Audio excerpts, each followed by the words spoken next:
Assalamualaikum warahmatullahi wabarakatuh. Selamat datang kembali di channel ini.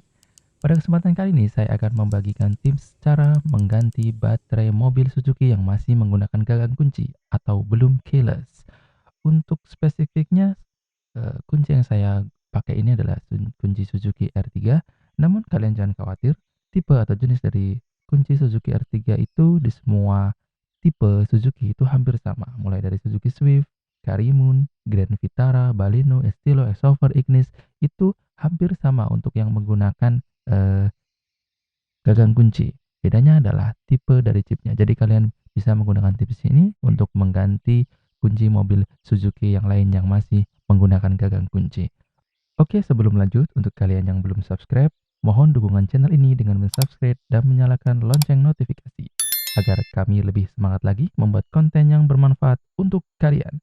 Dan jika ada pertanyaan atau koreksi, kalau kami ada yang salah dalam menjelaskan, silahkan tulis di kolom komentar. Insya Allah akan kami balas satu persatu. Baik, kembali lagi. Baterai ini bisa kalian dapatkan di online shop dengan harga yang variatif. Kalau saya dapat baterai ini di online shop dengan harga 7.000 per baterai. Jadi cukup murah, tapi saya sendiri belum tahu seberapa lama kualitas dari baterai ini. Mungkin next time kita akan review untuk ketahanan dari baterai ini sendiri. Untuk mengganti baterai kunci ini, kalian hanya memerlukan sebuah obeng plus yang fit dengan baut yang ada di sini. Ya, lanjut kita akan lepaskan struknya terlebih dahulu. Sedikit tips nih untuk kalian yang punya kunci R3. Saya sarankan kalian untuk punya stok baterai CR1616 karena kalau misalnya kita ganti baterai dengan yang sudah bukan bawaan pabrik, kita belum tahu nih seberapa awet. Kalau kita punya cadangan, sewaktu-waktu kuncinya mati, kita bisa langsung menggantinya dengan baterai yang baru. Kita singkirkan terlebih dahulu skrupnya. Oke, mula-mula kita cukup menekan tombol yang bagian belakang ini. Nah, bagian bawah ini kita tekan aja pelan-pelan. Nah, nanti dia akan terbuka sedikit. Nah, kemudian dengan kuku kita cukup eh, tarik aja. Nah, terbuka seperti ini. Ya, jadi ada dua bagian. Ini hanya covernya aja dan yang satunya ini adalah bagian belakang dari kunci ini. Nah, kita dorong lagi. Nah, kita dorong lagi, kita tekan tombolnya lagi, nanti akan terdorong keluar bagian inti dari kunci ini. Nah, kalau udah seperti ini, kita bisa tarik menggunakan tangan ya, pelan-pelan aja. Oke, ya, oke. Nah, ini sudah terlepas dari casing kuncinya ya. Nah, kita masih perlu membuka lagi di bagian utamanya ini. Nah, bagian utamanya ini tidak ada sekrupnya ya, dia hanya eh, ditempelkan saja, namun ini cukup kuat atau safety. Nah, untuk itu, untuk membukanya kita memerlukan bantuan dari obeng minus.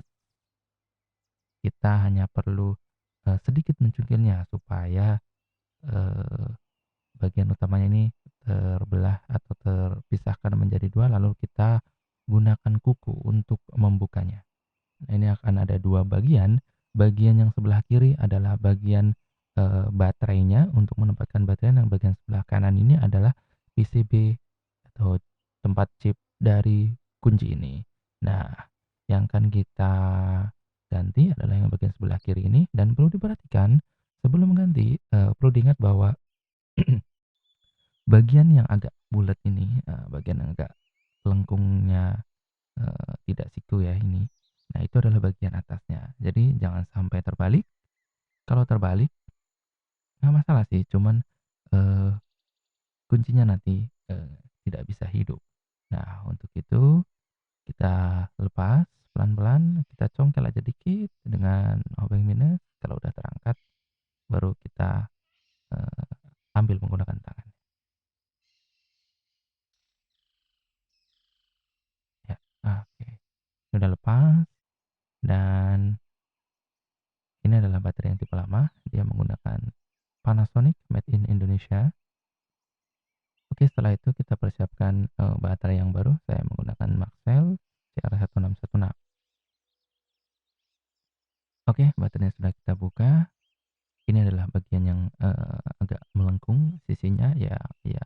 kita hadapkan ke bagian atas dan ini adalah sisi yang ada mereknya, kita taruh di bagian bawah.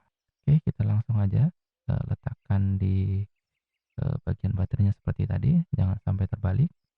Untuk yang ada tulisan mereknya itu diletakkan di sisi bawah. Oke, langsung aja kita tekan sampai bunyi klik.